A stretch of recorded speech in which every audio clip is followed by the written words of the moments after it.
Hai lovers of God, Shalom. Suatu sukacita bagi saya dapat menjumpai para lovers of God kembali untuk kita bisa bersama-sama belajar akan firman-Nya. Dalam seri Renungan Buah-Buah dalam Alkitab, episode kali ini berjudul Belajar dari Buah Delima. Guys, jika kita pelajari di Alkitab, kita akan temukan kata buah delima. Buah delima ini yang dalam bahasa Inggrisnya adalah pomegranate dan dalam bahasa Ibrani disebut rimon adalah buah yang kulitnya berwarna merah jambu. Buah ini sangat digemari di Israel, guys. Pohon delima dapat tumbuh setinggi 3-4 meter. Ada kepercayaan dalam tradisi orang Yahudi yang mengatakan bahwa lambang bintang Daud yang berbentuk segi 6 itu terinspirasi dari mahkota buah delima.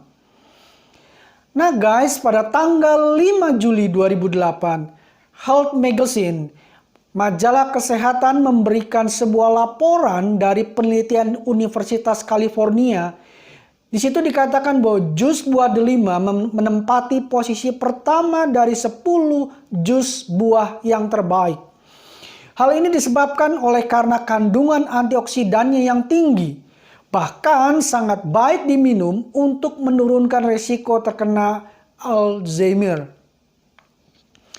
Lalu bagi kita apa makna rohaninya sebagai orang percaya? Nah guys, berikut beberapa makna rohani dari buah delima yang patut kita pelajari.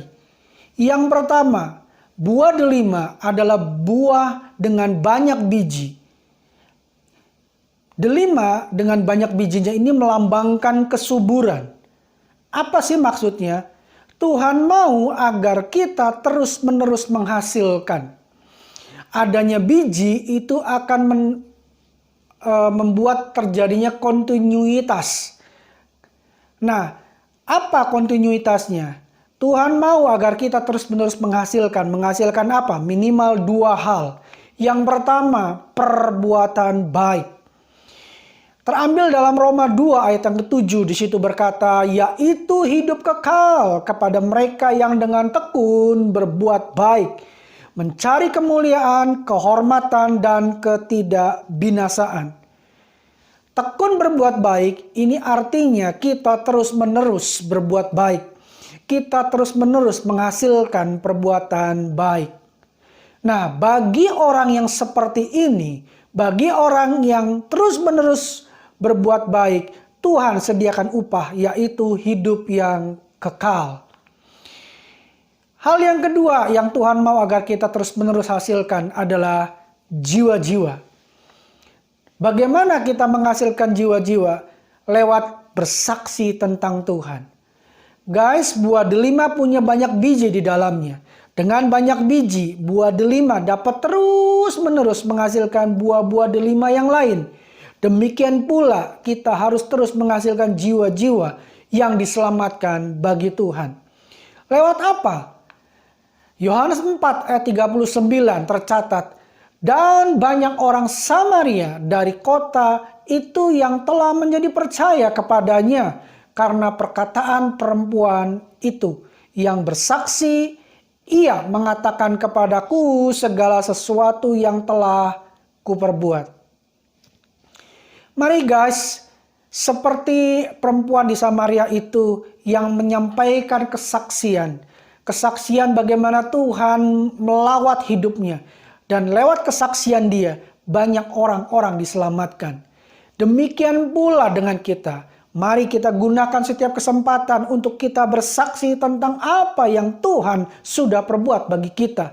Sambil kita berdoa, pasti satu hari mereka akan Tuhan selamatkan. Makna rohani yang kedua, buah delima menggambarkan pengajaran Tuhan. Siapa yang harus menerima pengajaran Tuhan? Yuk mari kita pelajari lebih dalam. Yang pertama, para imam. Tahukah guys kalau jubah imam besar itu dihiasi dengan buah delima dari kain ungu tua, kain ungu muda, dan kain kirmizi pada sekeliling ujung gamis jubahnya. Dari mana kita tahu Keluaran 28 ayat 33-34 mencatat, pada ujung gamis itu haruslah kau buat buah delima dari kain ungu tua, kain ungu muda, dan kain kirmisi pada sekeliling ujung gamis itu. Dan di antaranya berseling-seling giring-giring emas. Ayat 34, sehingga satu giring-giring emas dan satu buah delima selalu berselang-seling pada ujung gamis itu. Setiap orang percaya guys, Tuhan sudah angkat menjadi imam-imamnya. Dari mana kita tahu? Wahyu 1 ayat yang ke-6 bagian A, di situ berkata, dan yang telah membuat kita menjadi suatu kerajaan, menjadi imam-imam bagi Allah Bapanya. Ayat ini, ayat yang sama ini diulang kembali dalam Wahyu 5 ayat yang ke-10 bagian A. Dan engkau telah membuat mereka menjadi suatu kerajaan dan menjadi imam-imam bagi Allah kita.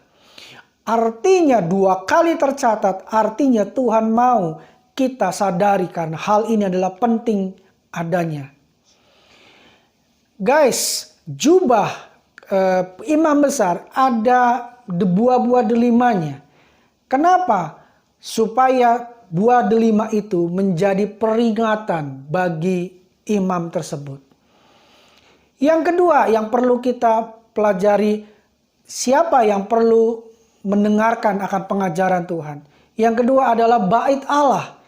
2 Tawarikh 3 ayat 16-17 berkata, lalu dibuatnya untaian rantai yang dipasangnya sebagai kalung di atas kepala tiang-tiang itu. Dan dibuatnya 100 buah delima yang dipasangnya pada untaian rantai itu. Tiang-tiang itu didirikannya di depan bait suci, yang satu di sebelah kanan dan yang lain di sebelah kiri. Tiang kanan dinamainya Yakin dan tiang kiri Boas. Sampai sekarang guys, buah delima menjadi ornamen atau hiasan di semua sinagoga. Kalau kita renungkan, siapa bait Allah? Bukan gedung gereja guys, tetapi kita, Anda dan saya. Dari mana kita tahu? 1 Korintus 6 ayat yang ke-19 dengan jelas berkata, atau tidak tahukah kamu bahwa tubuhmu adalah bait Allah Roh Kudus yang diam di dalam kamu, Roh Kudus yang kamu peroleh dari Allah, dan bahwa kamu bukan milik kamu sendiri. Kita sebagai bait Allah pun harus penuh akan pengajarannya. Kalau tadi imam harus penuh pengajarannya, buah delima itu mengingatkan para imam untuk terus hidup dalam pengajarannya. Juga bait Allah, sinagoga, ada ornamen dari buah delima. Apa tujuannya? Bait Allah, sinagoga juga harus penuh dengan pengajarannya. Apa itu pengajarannya? Tidak lain, pengajaran adalah firman-Nya, firman Tuhan. Kalau dikatakan kita harus penuh akan pengajaran, artinya kita harus penuh akan firman-Nya. Kita harus mencintai firman-Nya, kita harus penuh akan firman Tuhan. Makna rohani yang ketiga guys, dari buah delima. Pohon delima ini tumbuh subur di tanah yang gembur. Bicara tanah yang gembur adalah tanah yang subur, tanah yang baik, yang cocok untuk bercocok tanam. Nah, dalam perumpamaan tentang benih dan penabur diterangkan dalam Matius 13 ayat yang ke-23. Yang ditaburkan di tanah yang baik ialah orang yang mendengarkan firman itu dan mengerti. Dan karena itu ia berbuah, ada yang 100 kali lipat, ada yang 60 kali lipat, ada yang 30 kali lipat. Jadi guys, Tuhan mau agar kita bukan saja penuh akan firman-Nya, tetapi juga punya hati yang subur, seperti tanah yang subur, yang membuat buah delima itu terus menghasilkan buah-buah delima yang lain. Kita harus punya hati yang subur. Kenapa? Ketika kita punya hati yang subur, ketika Tuhan bicara, kita dengan cepat menyerapnya dan melakukannya. Sehingga menghasilkan buah 30, 60, bahkan 100 kali lipat. So guys, lewat renungan kali ini, semoga kita mendapat banyak pelajaran dari buah delima. Bahwa buah delima itu mengingatkan kita untuk kita terus menjadi anak-anak Tuhan yang melakukan kehendak-Nya. Episode berikutnya kita masih membahas seri renungan buah-buah dalam Alkitab. So, pastikan Anda para lovers of God untuk tidak melewatkannya. Don't miss it. Stay tune di channel ini untuk kita sama-sama boleh belajar dari firman-Nya.